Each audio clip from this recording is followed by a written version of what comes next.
देखिए अब हम ये बताएंगे आपको दैनिक जीवन में उपचय का प्रभाव, माने जो ऑक्सीडेशन रिएक्शन का इफेक्ट इन डेली लाइफ, ठीक है ना। Effect of oxidation reaction in daily life, ठीक है। इफेक्ट ऑफ ये effect of oxidation reaction, oxidation in daily life, ये क्या है, ठीक है। इसको हम देखते हैं डेली लाइफ, ठीक है ना। Effect of oxidation in daily life कैसे, तो सबसे पहले हम देखते हैं जो रिएक्शंस होती हैं जिनका हम दैनिक जीवन में इसका ऑक्सीकरण का क्या प्रभाव पड़ता है। चलिए हम देखते हैं। सबसे पहले है रेस्पिरेशन। नंबर 1 रेस्पिरेशन या श्वसन, श्वसन के बारे में आपने पढ़ा होगा। श्वसन या इसको हम रेस्पिरेशन, रेस्पिरेशन इसे कहते हैं श्वसन क्रिया। श्वसन के बारे में, श्वसन क्या है, तो श्वसन एक पढ़ा होगा, एक उपचय या एक जैव रासायनिक क्रिया है। श्वसन क्या है, एक जैव रासायनिक क्रिया है, बायोकेमिकल रिएक्शन है। तो ये बताया जैव रासायनिक या इसको हम जैव रासायनिक या हम बायोकेमिकल रिएक्शन कहते हैं। श्वसन क्रिया एक बायोकेमिकल रिएक्शन है या जैव रासायनिक क्रिया है, ठीक है ना। अब ये कैसे है इसको हम देखते हैं। या इसमें पदार्थों का ऑक्सीकरण होता है, हम भोजन करते हैं, भोजन का ऑक्सीडेशन होता है, उपचयन होता है, या हम ऑक्सीकरण कहते हैं, भोजन का ऑक्सीकरण होता है। हमने पढ़ा है जब भोजन हम करते हैं, भोजन का पाचन शरीर के अंदर होता है, तो भोजन ग्लूकोज में जब बदल जाता है तो वो ग्लूकोज ब्लड के साथ, रुधिर के साथ शरीर की प्रत्येक कोशिकाओं में पहुंच जाता है। अब कोशिकाओं में श्वसन क्रिया होती है, कैसे होती है हमने पढ़ा है। जैसे अभी लिख रहे हैं, जैसे ग्लूकोज है, अभी बताया मैंने, तो C6H12O6 ये ग्लूकोज है और C6H12O6 प्लस 6O2, ठीक है, इक्वल टू या गिव साउंड ये बनेगा। ये रेस्पिरेशन क्रिया होती है, C6CO2 ये प्लस 6H2, ठीक है, ये बनता है। और प्लस एनर्जी बनती है, प्लस कहते हैं एनर्जी, ई एनर्जी बनती है। तो हमने कहा ये प्लस एनर्जी बनती है, ये ठीक है ना, एनर्जी बनती है। तो ये हमने कहा ये एनर्जी है। तो अब ये क्या है, ग्लूकोज है। तो ग्लूकोज, ठीक है ना, ग्लूकोज का क्या होता है, ऑक्सीकरण होता है। ये ग्लूकोज है, ये इसका हमने कहा श्वसन क्रिया है, इसमें श्वसन है और श्वसन के द्वारा क्या होता है, ये इसमें ग्लूकोज का ऑक्सीकरण होता है इन प्रेजेंस ऑफ ऑक्सीजन, ठीक है ना। ऑक्सीडेशन रिएक्शन में क्या है, glucose oxidized in presence of oxygen and form carbon dioxide and CO2 and energy. तो बताया ग्लूकोज है ऑक्सीजन की प्रेजेंस में, ऑक्सीजन की उपस्थिति में उसका इसका ऑक्सीकरण होता है। क्या होता है, ऑक्सीकरण होने से ये क्या बनता है, कार्बन डाइऑक्साइड बनता है, पानी या जल बनता है और ऊर्जा मुक्त होती है। यह ऊर्जा हमारे दैनिक कार्यों में खर्च होती है, शारीरिक क्रियाएं होती हैं उनमें यह खर्च होती है। तो श्वसन एक जैव रासायनिक क्रिया है और ये ऑक्सीकरण है। ग्लूकोज का क्या होता है, इसमें ग्लूकोज का ऑक्सीडेशन होता है, ग्लूकोज का ऑक्सीकरण होता है, ऑक्सीकरण, ठीक है, ग्लूकोज का ऑक्सीकरण होता है और जिससे हमें ऊर्जा मिलती है, कार्बन डाइऑक्साइड बनती है। तो इसको हमने कहा ये ग्लूकोज की ऑक्सीकरण किसकी प्रेजेंस में होता है, ग्लूकोज का ऑक्सीकरण ऑक्सीजन की प्रेजेंस में होता है। ये ऑक्सीजन है, तो ये CO2 बना, कार्बन डाइऑक्साइड बना, H2O बना, एनर्जी बनी। तो ये एक बायोकेमिकल रिएक्शन है और श्वसन है, ये एक ऑक्सीकरण क्रिया है, उपचयन क्रिया इसे कहते हैं। ऐसे ही अब हमने कहा दहन, वस्तुओं को जलाते हैं, दहन क्रिया क्या होती है। चलिए दहन, दहन क्रिया क्या, इसको जलना, बर्निंग कहते हैं। दहन या बर्निंग है, जलना है। तो ये बर्निंग क्या है, तो हमने कहा बर्निंग क्रिया है, इसमें भी जलना, इसमें वस्तुएं जलती हैं। तो हमने कहा C+O2 और गिव्स आउट CO2 बनता है। ठीक है, तो ये एक रासायनिक अभिक्रिया, ये होता है जैव रासायनिक अभिक्रिया है, और ये कैसी है? रासायनिक अभिक्रिया है, रासायनिक अभिक्रिया। ठीक है ना, रासायनिक अभिक्रिया है ये, और इसमें ठीक है रासायनिक अभिक्रिया है। कार्बन डाइऑक्साइड प्लस ये एनर्जी, हीट मिलती है, इससे ऊर्जा बनती है। तो सी क्या है? ये कार्बन है, कोयला है, कोक है, तो इसको हमने कहा ये कार्बन, ठीक है ना, कार्बन है, और ये ऑक्सीजन है, तो ये ऑक्सीजन की प्रेजेंस जलता है, तो हमने कहा ये रासायनिक अभिक्रिया है, इससे कार्बन डाइऑक्साइड बनता है और एनर्जी बनती है, और इस एनर्जी का उपयोग हम दैनिक कार्यों में करते हैं। तो ये होता है, इसमें ये इनका उपयोग है, क्या उपयोग होता है, तो इसको हमने आपको बता दिया।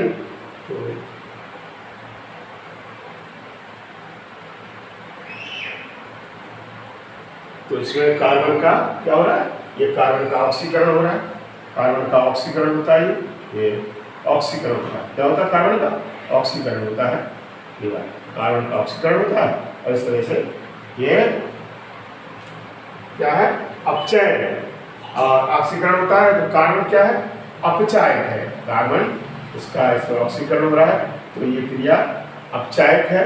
अब इसको कार्बन को अपचायक कहते हैं, अपचायक, ये हमने अभी बता रहे थे पहले, तो ये अपचायक है कार्बन, और ये क्रिया हमने कहा इसका उपचयन हो रहा है, ठीक है ना, उपचयन हो रहा है। तो इस तरह से हमने अभी पढ़ा इसके बारे में। अब आगे हम बताएंगे इसमें, ये हमने पढ़ लिया होगा। चलिए अब इसमें आता है एक और पॉइंट आता है, धीरे धीरे करके एक आता है इसमें विकृत गंधता। तो इसमें विकृत गंधता है एक संचारण और आता है, यानी संचारण क्या होता है इसके बारे में, उसके बाद विकृत गंधता के बारे में बात करेंगे। संचारण, तो संचारण क्या होता है?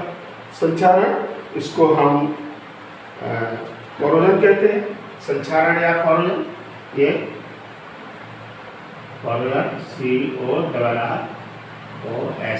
CORROSION, कोरोजन या संचारण। व्हाट इज कोरोजन या संचारण क्या है? तो पता है, बाहरी दशाएं, माने बाहरी दशाओं के प्रभाव से धातुएं नष्ट होती हैं, धातुएं क्षीण हो जाती हैं। बाहरी दिशाओं के प्रभाव से धातुओं का क्षीण होना संचारण कहलाता है, ठीक है।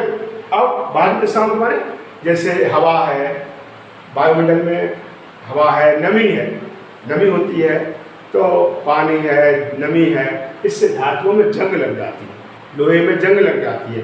लोहे पर जंग लगना क्या है? संचारण है। तो हमने कहा ये लोहे पर जंग लगना संचारण है। जैसे लोहे पर जंग लगना, ठीक है ना, लोहे पर जंग लगना ये संचारण कहलाता है।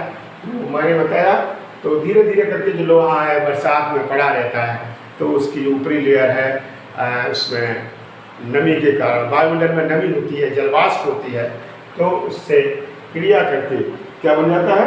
वो नष्ट होने लगती है। तो इस तरह से हमने कहा कि ये लोहे पर जंग लगना एक संचारण क्रिया है। और ये संचारण बता दिया कि कभी धातु अम्ल के द्वारा या नमी के द्वारा नष्ट होने लगती है, तो उसको हम संचारण कहते हैं। एक बताया, सीधी बताया कि बाहरी दशाओं के प्रभाव से धातुओं के क्षीण होने की क्रिया है, वह संचारण कहलाती है। चलिए, तो अब हमने इसको आगे लिखेंगे।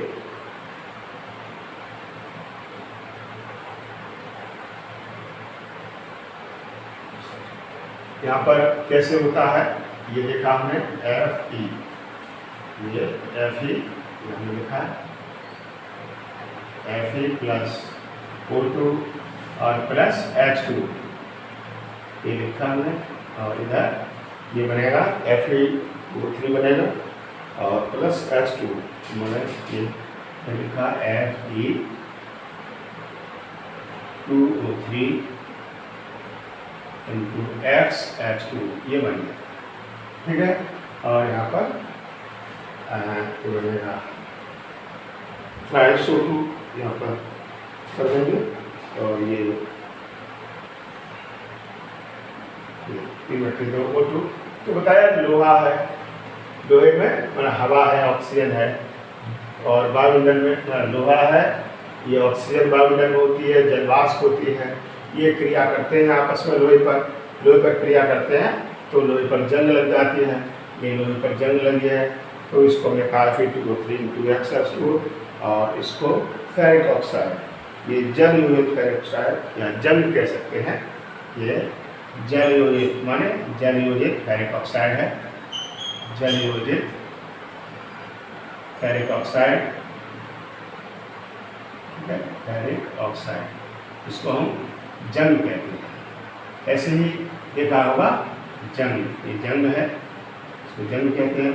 ऐसे ही हमने बताया लोहा है, अगर पड़ा रहता है बाहर खुले में पड़ा रहता है तो वायुमंडल में ऑक्सीजन होती है, ऑक्सीजन के परमाणु है, हवा है, उसके ऑक्सीजन के अणु हैं, पानी के अणु हैं, और ये मिल करके लोहे पर क्रिया करते हैं। इससे ऊपरी परत है लोहे की, उस पर जंग लग जाती है। तो जंग से बचाने के लिए मैंने होता है संचार में क्या है, धातुओं का नष्ट होना, माने किसके कारण, माने अम्ल हो सकते हैं, अम्लों के कारण या जलवाष्प के कारण तो है। तो इसमें जलवाष्प, इसको हम आर्द्रता भी कहते हैं। तो बताया किसके कारण है, ये अम्ल है, या तो अम्लों का प्रभाव हो, अम्ल है, या दूसरा हमने कहा जलवाष्प, ठीक है, जलवाष्प ये मॉइस्चर, ठीक है ना, जलवाष्प या मॉइस्चर कहते हैं। तो अम्ल और जलवाष्प, ठीक है ना, अम्ल और जलवाष्प या मॉइस्चर के कारण एसिडिक रेन होती है, तो अम्ल है, मॉइस्चर है, उसके कारण धातुएं नष्ट होने लगती हैं, उन पर जंग लग जाती है। जैसे लोहे पर जंग लगना, तो इसको हम कहते हैं संक्षारण कहते हैं। ऐसे कॉपर धातु होती है, कॉपर पर नीले रंग का आपने कलर देखा होगा, नीले रंग के उस पर परत हो जाती है, तो कॉपर पर भी जंग लग जाती है। तो इस तरह से ये आयरन ऑक्साइड बन जाता है, आयरन ऑक्साइड बनता है, इसमें जंग लग जाती है। अब इसके बचने के उपाय क्या है, संक्षारण से हम कैसे बचाव कर सकते हैं, ठीक है ना, संक्षारण से बचाव कैसे कर सकते हैं, ठीक है ना, संक्षारण से बचाव किसके द्वारा कैसे कर सकते हैं, ये देखिए। हमने कहा सबसे पहले देखा होगा हमारे घरों में जैसे कि दरवाजे होते हैं, खिड़कियां होती हैं, तो लोहे के दरवाजे हैं, लोहे की खिड़कियां हैं, उन पर हम क्या करते हैं, पेंट करते हैं, ठीक है ना, पेंट द्वारा पेंट करते हैं। देखा होगा बोले प्राइमर कर दीजिए, तो प्राइमर या पेंट करते हैं, पेंट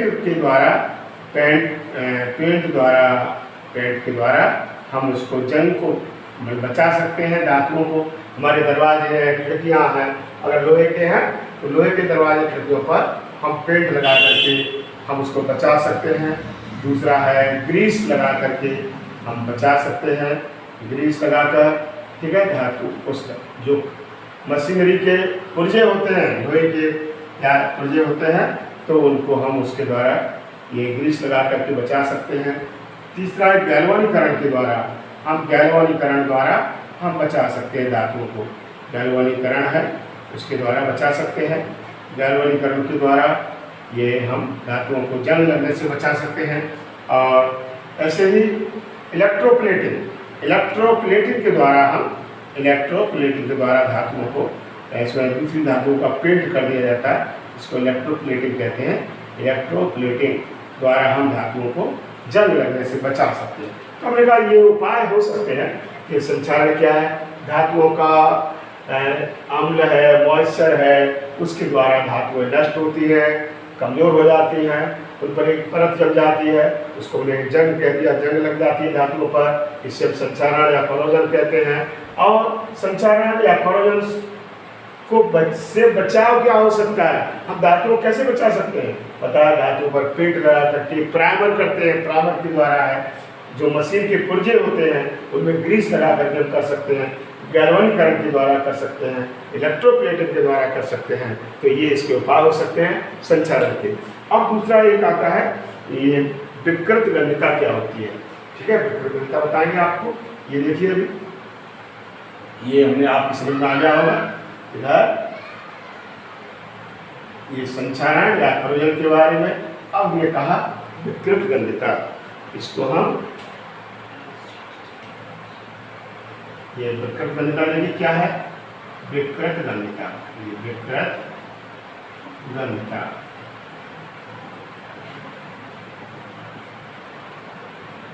विकृत गंधिका क्या होती है, ठीक है ना, इसको हम विकृत गंधिका है, इसको एनिसिलिटी कहते हैं, एनिसिलिटी, ठीक है ना, एनिसिलिटी कहते हैं, विकृत गंधिका कहते हैं।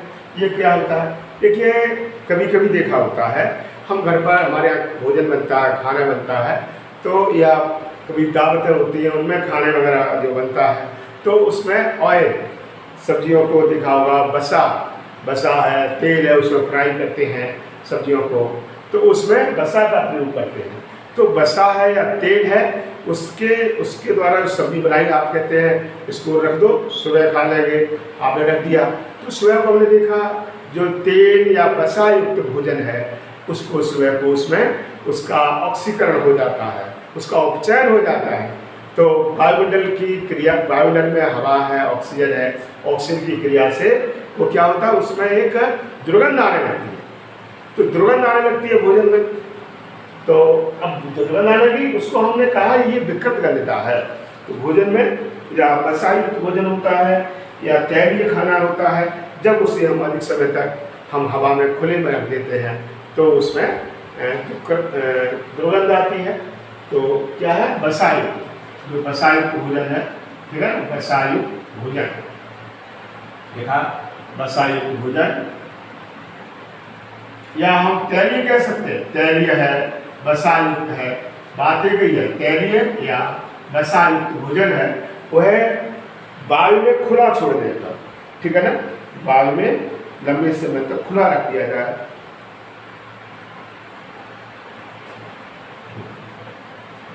तेल या बसायुक्त भोजन है, अगर लंबे समय तक, ठीक है ना, वो लंबे समय तक रखा जाए, लंबे समय तक रखने से क्या है, से उसमें क्या आती है, तैलीय या बसायुक्त भोजन को लंबे समय तक रखने से उसमें दुर्गंध आने लगती है, उसमें दुर्गंध आती है, ये दुर्गंध आती है, दुर्गंध आती है, उसका स्वाद बदल जाता है, ठीक है, उसमें दुर्गंध आती है, दुर्गंध आती है, स्वाद बदल जाता है, स्वाद, टेस्ट बदलता है, स्वाद बदलता है, तो हम कहते हैं, देखा होगा कि कभी कभी भोजन रखा रहा गर्मी के दिनों में, तो आप देखा रहे हमने तेल में सब्जी बनाई है या ये तेल में बनी सब्जी है, फ्राई करके रखी है, और सुबह को देखा इसको सूख के देखते हैं कि इसमें स्मेल आती है, दुर्गंध आती है, और टेस्ट लेंगे, उस टेस्ट भी उसका बदल जाता है। तो हमने कहा स्वाद बदल जाना, भोजन में दुर्गंध आना, कब, जब तैलीय या बसायुक्त भोजन को लंबे समय तक रखते हैं, तो उसमें ऑक्सीजन है, वो क्रिया कर जाती है, उसका उपचयन हो जाता है, जिससे उसमें दुर्गंध आती है, उसका स्वाद बदल जाता है, इसको हम विकृत गंधिका या एनिसिलिटी कहते हैं। तो अब इससे बचाव के लिए क्या कर सकते हैं, देखा होगा, ये बचाव के लिए विकृत गंधिका से बचाव कैसे हो सकता है, तो हमने देखा होगा, आपने अधिकतर बचाव के लिए क्या करें, तो जैसे जो आपने कुछ देखा होगा, पैकेट आते हैं मार्केट में, आपने पैकेट देखे, जैसे उसका जो पाउच होते हैं, आपने कहा ये टेढ़े मेढ़े का पाउच है, टेढ़े मेढ़े है, या चिप्स के पाउच होते हैं, चिप्स होता है, टेढ़े मेढ़े होते हैं, जो खाद्य सामग्री है जिनको खाते हैं वो पाउच में बंद होते हैं, उन पाउच में क्या करते हैं, नाइट्रोजन गैस भरी जाती है, ठीक है ना। तो जैसे चिप्स है, पापड़ हो सकते हैं, चिप्स, या आपने कहा टेढ़े मेढ़े हैं, तो चिप्स के जो पाउच होते हैं, पाउच में या उनकी थैली होती है, पाउच में क्या करते हैं, पाउच में नाइट्रोजन गैस भरी जाती है। देखा होगा आपने, थैली खोली हुई है तो उसको खोलते हैं तो उसमें से हवा निकलती तेजी से, तो हमने कहा चिप्स के पाउच में N2 गैस भरी जाती है। तो N2 गैस क्यों भरी जाती है, तो वो इसलिए भरी जाती है क्योंकि ये निष्क्रिय गैस है, ये क्रिया नहीं करती, तो इसलिए जब ये निष्क्रिय गैस है, नाइट्रोजन निष्क्रिय गैस है, इसलिए चिप्स के पाउच में नाइट्रोजन गैस भरी जाती है और जब खोलते हैं तो चिप्स आपके कुरकुरे निकलते हैं, अब टेस्टी लगते हैं, कुरकुरे निकलते हैं। और वैसे खाएंगे तो अब जैसे रेनी सीजन है, मौसम बदलता है, तो उसमें वो सॉफ्ट मुलायम हो जाएंगे, खिंचने लगेंगे, खाने में आपके लिए अच्छे नहीं है, हमें कुरकुरे चाहिए। तो इसके लिए चिप्स के पाउच में N2 गैस भरी जाती है।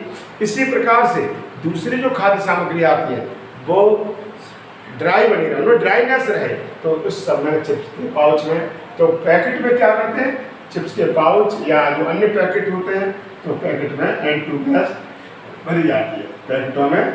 पैकेट में जो जितना भी पैकेट बंद सामान आते हैं तो पैकेट बंद या पैकेट में N2 गैस भरी जाती है। N2 गैस का प्रयोग होता है, इससे क्या वो सुरक्षित बने रहते हैं और इसलिए इसको हम विकृत से बचाव कर सकते हैं। तो आलू के चिप्स हैं। और अब जैसे बताया आपका हम रेफ्रिजरेटर में रखते हैं, रेफ्रिजरेटर में अधिक समय तक नहीं रख सकते। अधिक समय तक मान लो आपने कहा बहुत से खाद्य सामग्री फ्री में रखा हुआ है, तो ऐसे तो आप लोग हम एक साल तक रखे रहेंगे, हम उसको बाद में प्रयोग कर नहीं कर सकते। मैंने कुछ समय बाद उसमें रखेंगे तो उसमें दुर्गंध आने लगती है, स्वाद बदल जाता है। चाहे आप फ्रिज में रखें चाहे किसी में रखें, वो हम उसको बचाव कर सकते हैं। हरी सब्जियां रखते हैं 7-8 दिन के लिए रख सकते हैं, लेकिन उसमें फ्रिज में रखने से भी उनके गुण बदल जाते हैं, उनके गुणों में कमी आ जाती है। तो हम खाने की जो वस्तु बता रहे हैं उनको जो पैकेट में बंद की जाती है उनमें नाइट्रोजन गैस भरी जाती है, इस विकृतता को रोकने के लिए, वो खराब ना हो इसके लिए। ठीक, आज के इसमें इतना ही, शेष आगे फिर आएंगे आपके पास।